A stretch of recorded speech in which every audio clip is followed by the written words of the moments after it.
Capítulo 10, versículo 35 de Mateus.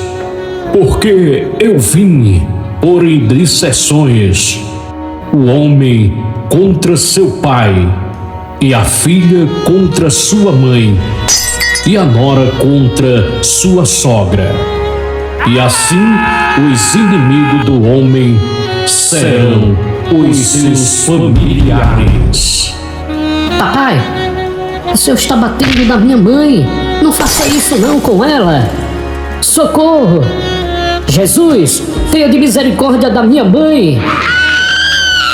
Socorro! Alguém nos ajude! Minha mãe está apanhando muito. Seu moleque, eu não já falei pra você ir pra lá? Saia daqui, senão vou bater em você também.